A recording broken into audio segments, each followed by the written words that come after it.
Hi, my name is Zai, and I've been playing first-person shooters for about 20 years.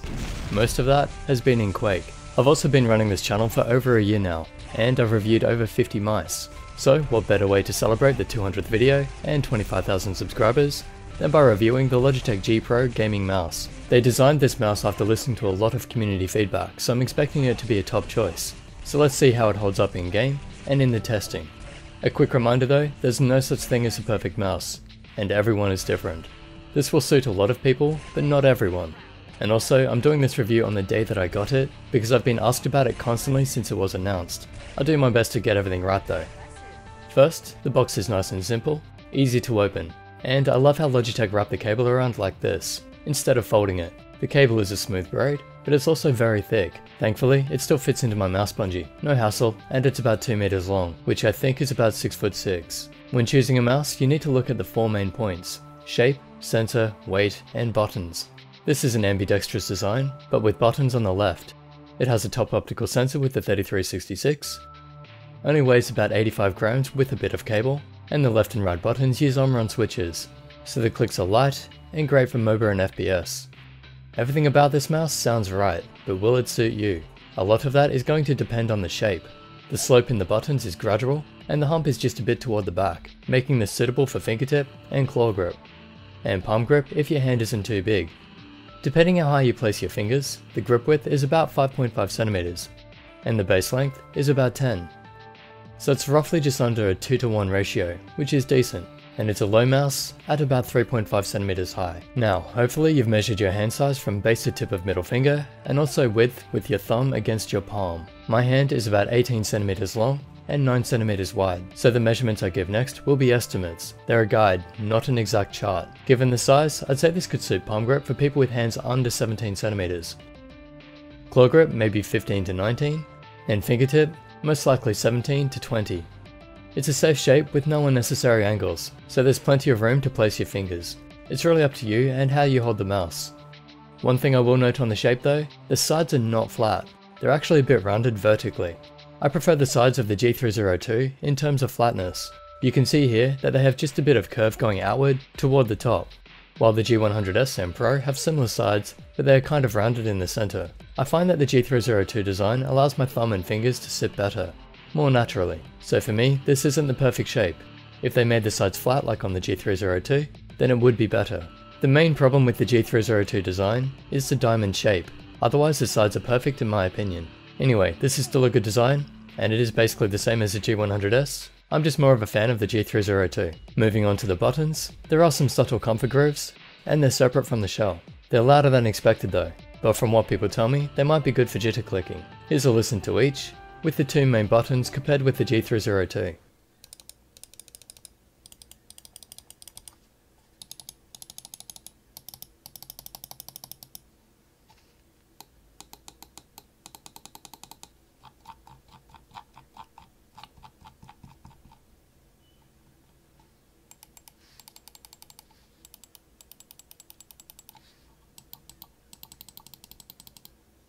From what I can hear, they're louder, but they also feel a bit harder to press in, with better tactile feedback.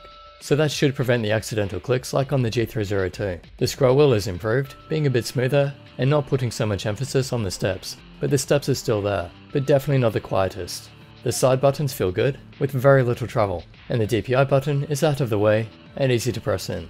As for click latency, neither test is exact, but when comparing it to the G900, they appear to be about the same. Overall, a good performance from the buttons, and they should be usable in all game types.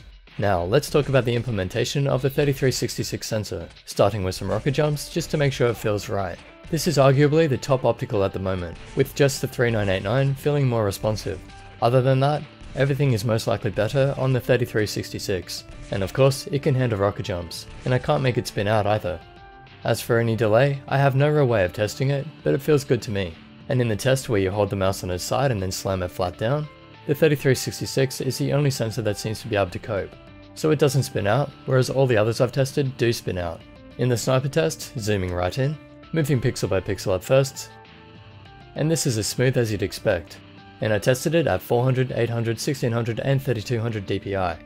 It's hard to get an exact measurement on acceleration, and it's meant to be impossible to have none. but this seems close to perfect. it hasn't caused me any issues in game. The lift-off distance is about 1 DVD on cloth and hard pad, which is very low. And in the line test, again tested on cloth and hard pad at 1600 dpi, Windows sensitivity 6 out of 11. I see no extra kinks, no skipping, no angle snapping, and no jitter problems. The lift-off movement was well controlled, and no rattle issues. As usual, the 3366 performs extremely well for low and high sensitivity players. Just quickly, subscribing helps me grow the channel, as it gets the attention of big companies like Logitech, and that means I can do more reviews like these. So if you hit that button for me, it's greatly appreciated. For build quality, when tapping it, there's a slight buzz, and when shaking it, a very quiet rattle, which I think is caused by the cable. The material should be durable, as the sides are textured plastic, with the top being similar, but a bit smoother, and the 4 small mouse feet glide smoothly over hard and soft pads. It uses Logitech's usual software, where you can set 5 DPI modes, from 200 all the way to 12,000 in steps of 50. You can reassign the buttons with mouse functions, including media, keystrokes, or set up macros. In lighting, you can turn the lights off, or set it to breathing effect, and assign a color. If you set the effect off, you can just have it as a solid color. And of course color cycling with the rate. Then there's surface tuning for your mouse pads, some analysis options, and in the settings, there's just angle snapping. So by now, you should have a good idea whether this mouse is for you or not, but I'll give you my personal take on it anyway. I found that I can aim better with smaller mice. The reason for this might be like a painter who can paint more precise art with smaller brushes, but then if they go too small, they won't have anything to grip. This mouse is a great size for small to medium hands, and maybe even some large. Combine that with the amazing sensor, great buttons, materials and other features, and of course this is a top recommendation. That said, if I talk about the 3 main aim styles, being projectile, rapid fire and sniper, while I can easily aim any mouse with projectiles, I don't feel as solid with this, with rapid fire and sniper. Of course, as you can see by the highlights, I'm still doing better than most mice. I'm just giving a reason why this isn't going to be a top personal choice. But as I said in the beginning, everyone is different. I'm actually a big fan of the G303 and 302, while many actually hate the shape. For recommendations though, this one is much safer and a better option. It's a great mouse, just not quite my style. But if you're a fan of the G100S and you wanted side buttons, then here is the replacement. Go buy it, it's amazing and a massive upgrade. Hope that helps. Remember to subscribe for me, and if you want to further support the channel and buy one of these, I'll leave links in the description that you can use. Big thanks to Logitech for sending this out early for a review, and I hope the review covered everything despite doing it so soon. Follow me on Twitter and Facebook to get smaller updates, visit my website for recommendations, and as always, my name is Zai, like this video, and I'll catch you in the next.